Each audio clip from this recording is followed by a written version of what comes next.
La paracha de la semaine du grand rabbin Jacques Waknin.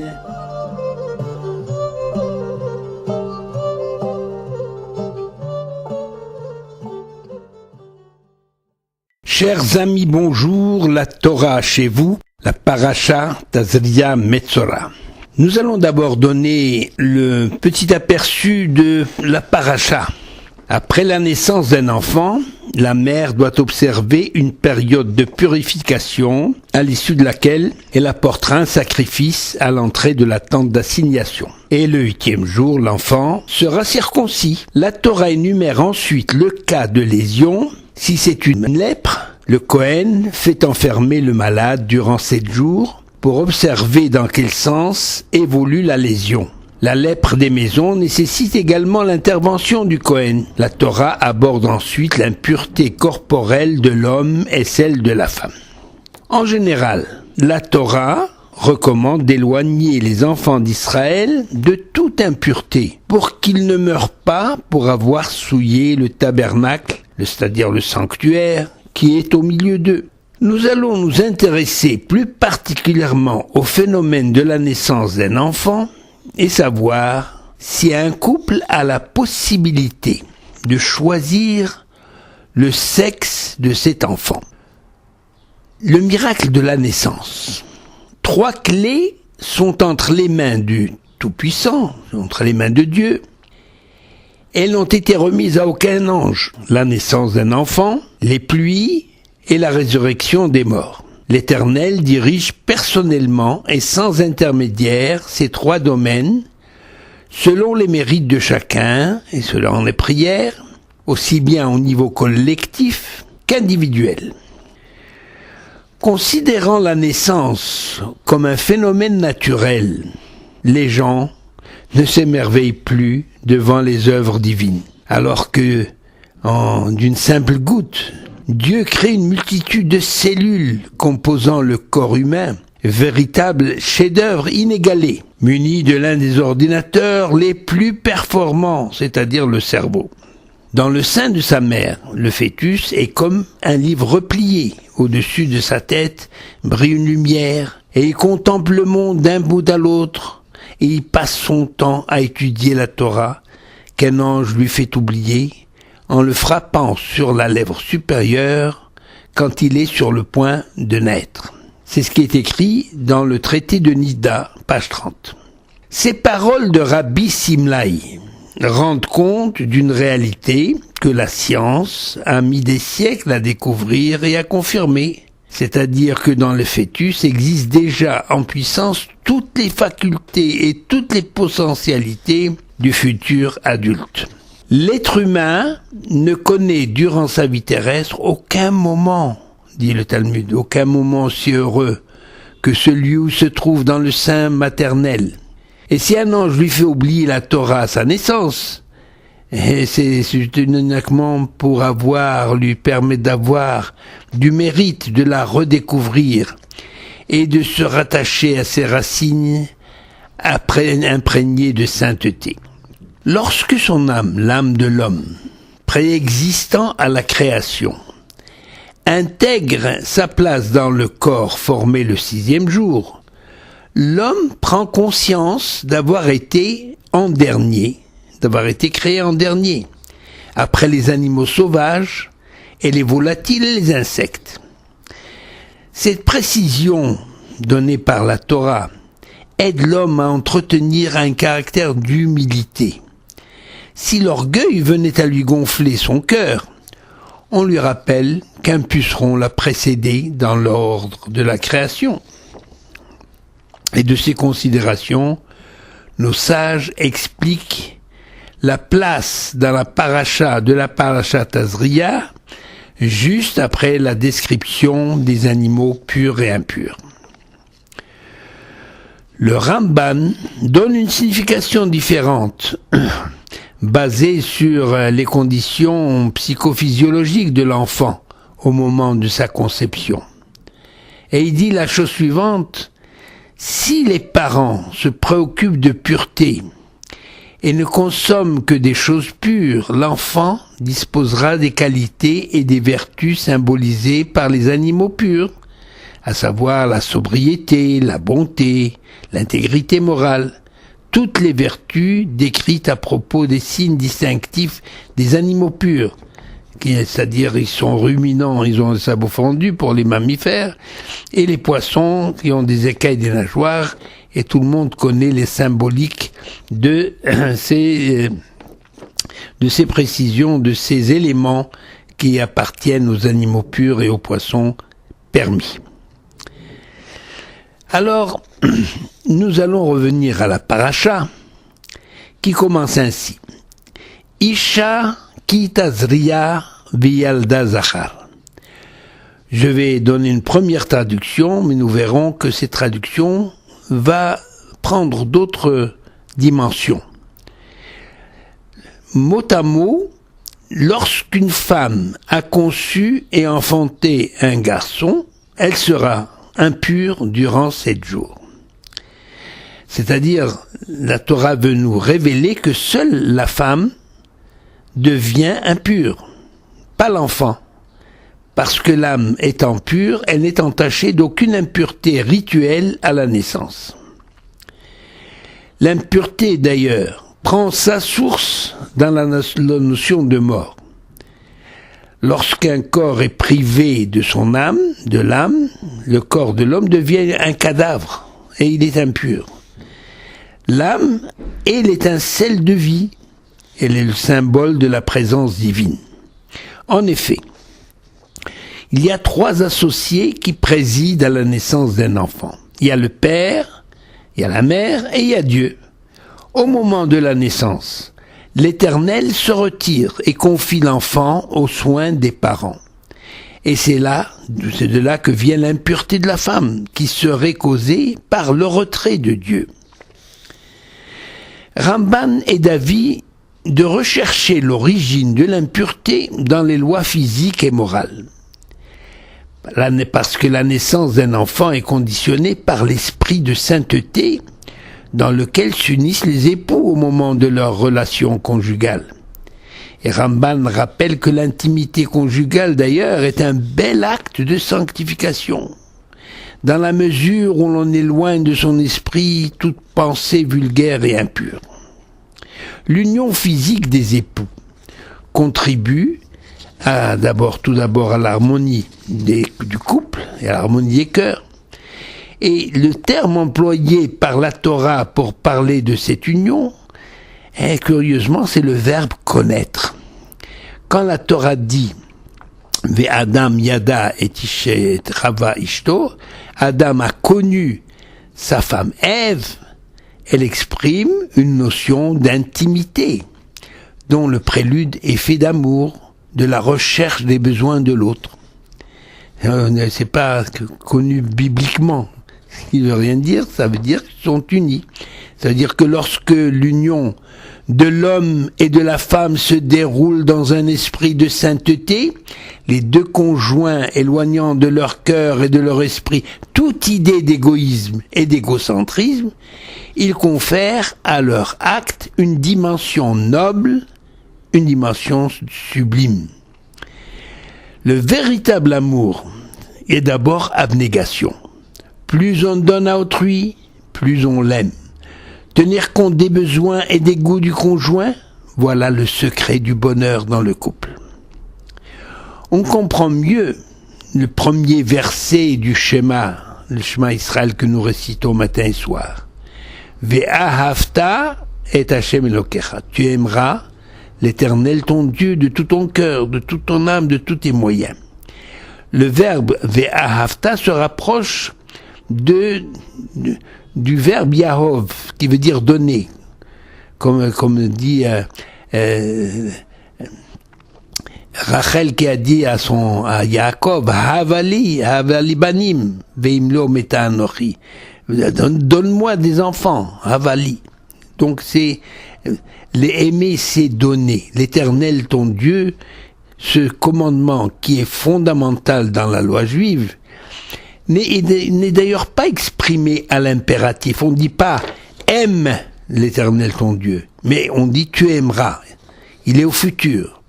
Et pour signifier que l'homme doit tout faire pour arriver à aimer l'Éternel, en lui donnant, justement, en lui consacrant tout ce que l'homme possède, pas seulement les biens matériels, mais également les pensées et les désirs de son corps et même sa vie. On peut poser une question, peut-on choisir d'avoir un garçon ou une fille? Parce que l'un des problèmes qui hante souvent les jeunes couples, est bien celui de la naissance. La naissance de l'enfant, est-ce un garçon ou est-ce une fille? Et l'attente est parfois angoissante. Dans certaines familles, la préférence va au garçon. Aujourd'hui, l'interrogation peut être de courte durée, car il existe des tests pour déterminer le sexe de l'enfant dès que la femme est enceinte. Tout se joue d'ailleurs dès la fécondation et dès lors il est impossible de changer le sexe de l'enfant. Beaucoup de familles ne sont pas tentées par cette information et elles affirment qu'elles sont heureuses de ce que Dieu les a comblées par une naissance, garçon ou fille, pourvu que le bébé se porte bien. Maintenant, la question, bien sûr, pour comprendre pourquoi un bébé né garçon ou né une fille, eh bien, nous allons faire un tout petit détour par les découvertes scientifiques que l'on peut résumer en une formule très simple. D'abord, ce qui est évident, un enfant naît lorsque la semence de l'homme rencontre celle de la femme. L'organe génital de la femme produit des ovules et celui de l'homme produit des spermatozoïdes. Eh bien, vous savez tout cela. Vous savez peut-être aussi que chaque ovule, dont le noyau a toujours la forme d'un X, contient des chromosomes, de nombreux, je crois 23, dont un seul est sexuel, c'est-à-dire il est fertilisant, ou peut être fertilisé. Tandis que le noyau des spermatozoïdes peut avoir deux formes, soit X, soit Y. Lorsqu'il y a fécondation, c'est-à-dire rencontre des deux semences, deux cas peuvent se présenter. Soit le X de l'homme qui s'unit au X de la femme, et nous avons alors une fille, soit le Y de l'homme s'unit au X de la femme et nous avons alors un garçon. La naissance d'un garçon ou d'une fille est donc déterminée par les cellules sexuelles de l'homme. Selon la science, le résultat de cette union entre l'homme et la femme, eh bien, elle est imprévisible. Elle est régie par le hasard. Alors on va se tourner maintenant vers la Torah. Qu'est-ce que la Torah dit à ce sujet? Eh bien, la paracha de cette semaine affirme qu'il n'y a pas de hasard. Il est écrit en effet, Isha ki tazria veyalda zachar. C'est le verset que j'ai cité tout à l'heure. Mais la traduction est différente. Ça veut dire une femme qui a conçu, elle enfantera un mâle. Elle sera impure durant 7 jours et au 8e jour, on circoncira le prépuce de l'enfant. Donc la Torah est formelle. Si la femme est Tazria, on va expliquer ce terme, elle donnera naissance à un garçon. Si nous arrivons à comprendre exactement ce que la Torah entend par le mot Tazria, tout couple pourra décider du sexe de l'enfant. Ce que la science n'est pas encore arrivée à déterminer, la Torah l'a affirmé depuis des siècles. Nous avons par exemple le témoignage d'un personnage du Talmud qui s'appelle Rav Katina qui affirme « Je pourrais faire que tous mes enfants soient des mâles, soient des garçons ». C'est écrit dans le traité Nida, page 31b. Pour quelle raison les familles juives désirent avoir un garçon en premier? Est-ce parce que l'aîné remplace le père quand celui-ci vient à disparaître? Ou bien parce que la gematria, c'est-à-dire la valeur numérique de Zachar, un mâle, elle est de 227, 7 plus 20 plus 200, et que cette gematria est la même que celle du mot beracha, bénédiction. 2 plus 200 plus 20 plus 5, ça fait 227. Il existe certainement bien d'autres raisons dans la tradition populaire. Mais en tout cas, la Torah relie la naissance des garçons à la mère, tandis que les filles sont reliées au père, bien que ce soit le père, que tout dépend du père. Mais en fait, la naissance d'un enfant dépend de la mère. Nous en avons plusieurs illustrations dans le texte biblique. Ainsi, lorsqu'on parle des enfants de Léa, la Torah écrit au chapitre 46, verset 15 de Bereshit, à propos de la descente des enfants d'Israël,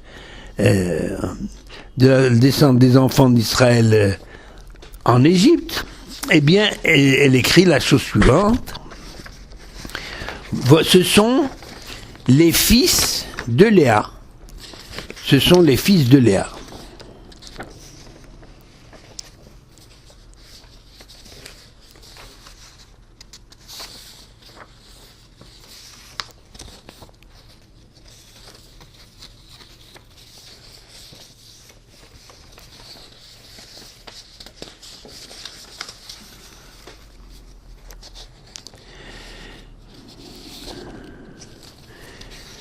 Ce sont les fils, c'est-à-dire que tous les noms sont énumérés et le texte ajoute cette précision.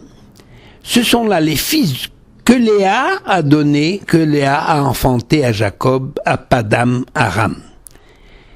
Et Dina, sa fille, à lui, ça veut dire Ve'et Dina Bito. Le verset dit Elle bene Léa, Asher Yalda Léa Yaakov, Bepadan Aram, Ve'et Dina Bito.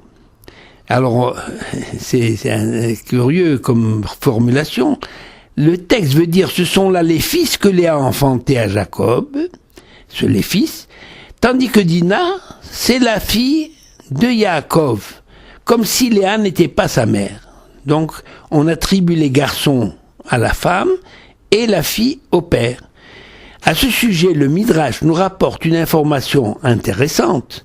Lorsque Léa eut son 6e fils, elle commença à s'inquiéter pour sa sœur Rachel, qui n'avait pas encore d'enfant. En effet, Léa savait par intuition prophétique que Jacob devait être à la tête de 12 tribus. Or, si elle fait le compte, il y a Bila et Zilpa, les 2 servantes, qui ont donné naissance chacune à 2 fils. Avec les 6 fils à elle de Léa et les 4 fils donc des servantes, il ne reste plus que 2 fils à naître pour compléter le nombre des tribus d'Israël. Or, lorsqu'elle a constaté qu'elle était enceinte pour la 7e fois, elle a prié l'Éternel pour que son enfant soit une fille, afin de laisser à sa sœur la chance de mettre au monde 2 garçons. Or, la Torah est formelle. Le sexe de l'enfant à naître se décide au moment de la fécondation, et il est impossible de le changer. Léa pria l'Éternel, justement, avec une ferveur exceptionnelle, pour qu'il fasse un miracle, et qu'il change le sexe du fils qu'elle portait, car elle savait qu'elle portait un garçon, en celui d'une fille. Et sa prière a été exaucée, le miracle s'est produit, et c'est ainsi que Dina est venue au monde. Alors, lorsque on lit le texte, le mot-clé de tout ce passage de la naissance d'un enfant est porté par le mot Tazria, Isha ki Tazria, que nous avons traduit dans un premier temps par le verbe concevoir, être enceinte. Eh bien, il est compris de plusieurs manières par nos sages. Toutes ces approches différentes de la traduction et de la compréhension de ce mot, Tazria, nous permettent de mieux comprendre le phénomène que la science n'est pas encore éclaircie. La science est capable de fabriquer des garçons, de fabriquer entre guillemets, ou de fabriquer des filles, mais uniquement en laboratoire, par la fécondation in vitro, que les gens appellent le bébé éprouvette. Tandis que dans la Gemara, le Rav Yitzhak dit au nom de Rabbi Ami, si la femme émet sa semence la première, elle donnera naissance à un garçon. Mais si c'est l'homme, elle donnera naissance à une fille. Mais on ne savait pas expliquer ce fait jusqu'au moment, ce que cela veut dire, comment, jusqu'au moment où Rabbi Tzadok en a donné la raison, en se fondant sur un passage de la Genèse cité plus haut à propos des enfants de Léa, puisqu'on dit ce sont là les fils de Léa, et que la fille Bito, celle de Yaakov. Donc le Rabbi Tzadok a expliqué que si la femme donne sa semence en premier, elle a un garçon. Et le Talmud poursuit sa démonstration en citant le passage du livre des Chroniques où il est écrit « Les fils d'Oulam furent des hommes vaillants, des archers. Ils multiplièrent les fils et les petits-fils. » Alors les fils d'Oulam ont donc compris qu'en assurant et en s'assurant de la satisfaction de leurs femmes d'abord, ils obtenaient des enfants mâles. C'est ce qui est écrit dans les Chroniques, 1 Chronique, chapitre 8, verset 40. Pour parler plus librement de ce problème nécessitant beaucoup de pudeur et de pureté, il est intéressant d'expliciter ce problème. Nous allons parler de la Knesset Israël, la communauté d'Israël, que nos prophètes ont comparée à une femme dont l'époux n'est autre que l'Éternel. Le Cantique des Cantiques en est une illustration. Ce magnifique poème est traversé par un désir brûlant de la part de la Shulamite de rencontrer et d'épouser son bien-aimé. Eh bien, le Rambam n'hésite pas à comparer l'amour que l'homme doit manifester à l'égard de Dieu à celui d'un homme malade d'amour pour une femme. Lorsqu'un homme aime vraiment une femme, elle occupe toutes ses pensées, de nuit comme de jour, dont l'absence rappelle ce cri du cœur, un seul être vous manque et tout est dépeuplé. Et le Rambam ne fait que reprendre ce que le roi Salomon a mis dans la bouche de la Shulamite. Im timtseu et dodi matagidulo, shecholat ahavani. Elle dit, je vous supplie, ô filles de Jérusalem, si vous rencontrez mon bien-aimé, parlez-lui, dites-lui que je suis malade d'amour. C'est dans le Cantique au chapitre 5. Le Or HaChaim HaKadosh traduit ainsi Tazria, c'est la femme qui se donne entièrement jusqu'à en ressentir une grande jouissance. Et ce qu'elle est dans cette situation, elle aura un garçon, comme on l'a expliqué. D'autres sages, tels Rabbi Chia bar Abba, n'hésitent pas à aborder le cadre des sentiments au moment de l'union entre l'homme et la femme, pour déclarer au nom de Rabbi Yochanan que toute personne qui célèbre le sortie du Shabbat sur une coupe de vin, lors de la Havdalah, aura des garçons. Ça n'a rien à voir avec la relation, mais pour montrer que l'état d'esprit de l'homme et la Havdalah, c'est parce que justement la paracha de Tazria a été écrite après l'énumération des animaux purs et impurs. Or, il est marqué à ce sujet les Havdil, donc il y a une similitude de termes, et le Rabbi Chia bar Abba met cela en rapport pour dire que celui qui fait Havdalah sur du vin, aura des garçons. Ce sujet mériterait de très longs développements. Je ne peux pas résister de vous livrer cette image donnée par nos sages. Elle est simple et facile à comprendre et résume un peu toute la situation. c'est celle de la graine que l'on met en terre. Donc il y a la terre, il y a la graine. La plante dépend de qui? Elle dépend de la graine, qui est bien sûr nourrie par les sucs de la terre. Si la femme produit sa semence en premier, eh bien, cette semence, on peut la comparer au terreau, c'est la terre, c'est la base.